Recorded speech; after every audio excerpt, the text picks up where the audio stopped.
kills for Katz. Great explosion. Look at the shoulder rotation and the snap. All that comes from the stomach muscles, strong legs, and a quick shoulder rotation. Pretty good pass there by Kepner. Otto back set. And Hurricane fires it off the block, out of bounds. Ball control much improved this year. Actually a pretty good digger now, in addition to being a very good blocker and hitter. Penn now with 4 kills on the night. Hitting very high numbers though, 333. Out of the back line, Ring bombs it. Now one of the Penn State strategies coming in, as told to me by Mark Havlick, was to serve short inside the 3-meter line. Well, they did that as well in January against Hawaii. They want to mess up the crossing patterns. Hawaii likes to run a sophisticated offense, get a lot of crosses and combos and options going. With that short serve, they're not able to. Kepner is stuffed. So Hawaii, not known for its blocking, Leoni and Milo were there. Will give it to Leoni. That's his second stuff. And Hawaii starting to get some momentum, starting to get the rhythm. 3-1 now, both. Contreras, Leoni had it up. Pichel pokes it up. And Katz fires it through.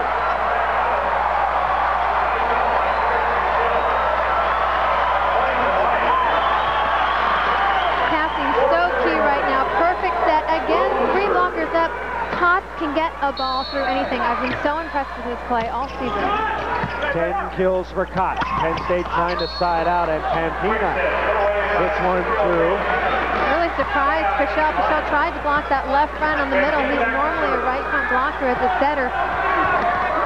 Huge height disadvantage for Pichel. Pampina with the floater. Perfect pass. Wilton is on the money so far. And the dig by Contreras. And off the hand, that's called legal. Leoni, did he get a touch? I don't think so. Oh, they did. Called in the corner. Oh, yeah. In the corner. First referee, Pat Karras, looked around, and one of the linesmen had it, and things not going well for Penn State coach Mark Pavlik at the moment. That's a legal play. Once you block it, you can touch it again. Chris, what do you think? I think Hurricane got it. I think number 11 in blue, if anybody Hurricane did, the 6'7" Hurricane did. He's mad. He is mad, and he glares at the referee. Let's see if he gives him one more stare here. Too mature, the 5th-year graduate. That's right. There's our first referee, Pat Karras. Official likes to let the players play, so you won't see too many unusual calls, we don't think. We're in game 2, Hawaii 4, Penn State 1. Hawaii has scored 14 of the last 17 points. Remember, the Bows ended game 1 with a 10-2 run. There's a pretty good pass. Otto left side, Contreras in trouble. He sneaks under the net, goes back, that's legal. Flip it over to Milo, and he hits it into the bottom of the net. Penn State going to a 3-person serve receive on every rotation. It's something that they've practiced all week, because normally they go with a 2-person serve receive. However, with this tough jump serve, they're able to pass a lot better, run their offense. Kepner, White passing just perfectly. Katz, nice up, Contreras, nobody there. And the ball hit the antenna before Contreras could snag it. So Hawaii gets the ball. Katz, nice job, deceptive play. He goes up with a full approach. It looks like he's going to swing and then tips it right over. We call that the Statue of Liberty play. And Contreras just can't convert, can't keep it out of the antenna. That's a play Justin Otto has to get in there and set that ball. He was down at the bottom of the pile. As the block pancaked up, whip it over to Contreras, and he's stuffed.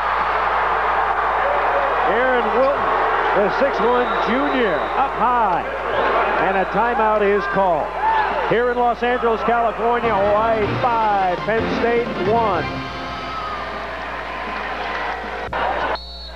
3 blocks, 13 hitting errors, Hawaii 5-7. So the percentage is favoring Hawaii. Hawaii leads the match 1 game to none.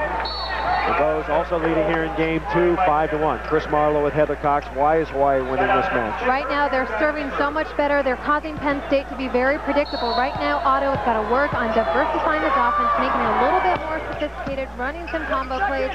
Hawaii, on the other hand, able to run out of the middle flawlessly, and that's their one weakness. Hawaii on the tack, set left.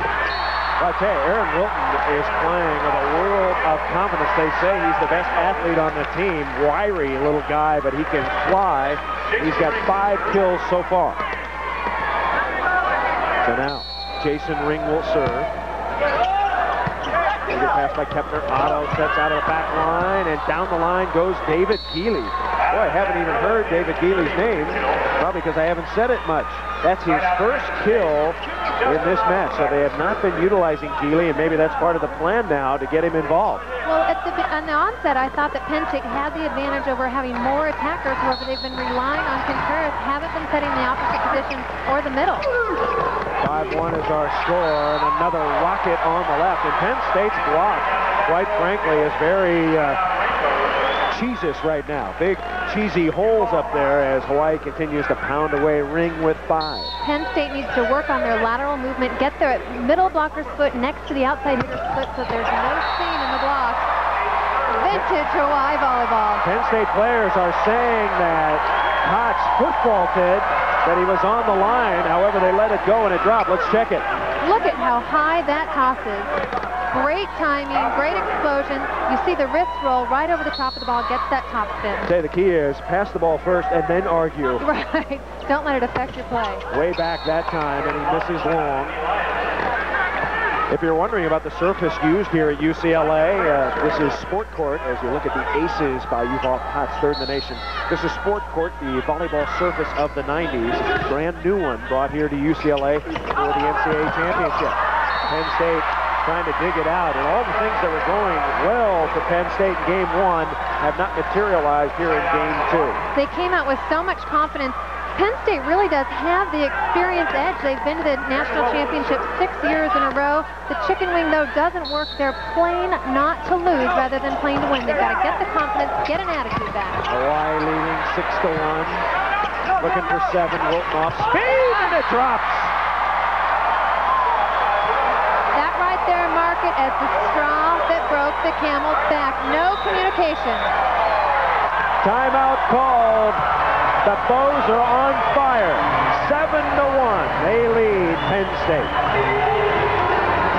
Marlo, Heather Cox, Game 2. Hawaii on a roll. Hawaii up by 6. As Penn State is having a lot of problems right now. Contreras blasted down the line out of bounds. Right now, Hawaii's offense running on all cylinders. Penn State having to rely on Contreras. The pressure is heavy on Contreras' shoulder. He's trying to just thread the needle down the line, pass the swing to play the ball in. Set left, here's Kepner, and Kepner whacks it off. Yuval Katz out of bounds. Hawaii has scored 17 of the last 21 points in this volleyball match. Now, first substitution for Penn State, Jake Yanchar comes in. Yanchar, a 5'11 junior from Kent, Ohio, a terrific defensive player. It's 8-1 Hawaii. Katz, dink, poked up, and Hawaii gets it. 11 kills for UV. He's the man that really started the pandemonium when he came to the University of Hawaii. They tell me that he got there, everybody came out to see Yuval Katz, and they got a load of the Hawaii volleyball team, and then it's become like the thing to do. He is the man in Hawaii. In fact, they stay until midnight signing autographs. Yuval Katz, Wilton, and Ring are the crowd favorites. Into the middle, good set by Justin Otto to Kevin Hurricane. This is Game 2, 8-1 is our score. Hurricane with 7 kills and a block. And now Penn State will put in Daniel Pollock, the 6'3 freshman from Richmond. Pollock, a player very familiar with Hawaii. In fact, he was the starting setter for Penn State when they played Hawaii back in January. Since then, they've gone to Otto. Pollock does have a great defensive ability, though. But look at the passing from Hawaii. They're able to run their middle, which is something that they don't do very well in the past, but they're able to run those quick 31 attacks. Pollock in there for defensive purposes. He will not set, and now the Nittany Lions will have it. Penn State lost 3 of its first 4 matches this year, then went 23-2. Hurricane now with 8 kills. Still, Hawaii leads by 7. Hotz.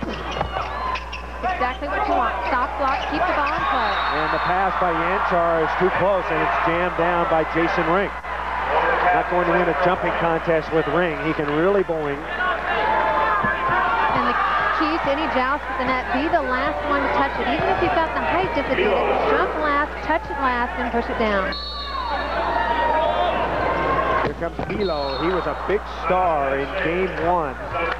Milo was hot. He had 7 kills in game 1. And now Hurricane will serve. Big rotation boost for the Nittany Lions. Pampina back into the front row at 6'5", will middle block next to Contreras. They make up for Otto's lack of height. Penn State pressuring now with 7 errors. They have a couple of aces. Hawaii with 3 aces and 9 errors. So Mark Pavlik's Penn State Nittany Lions trailing 1-0 and 8-1 here in game 2. And Pampina hits it out of bounds.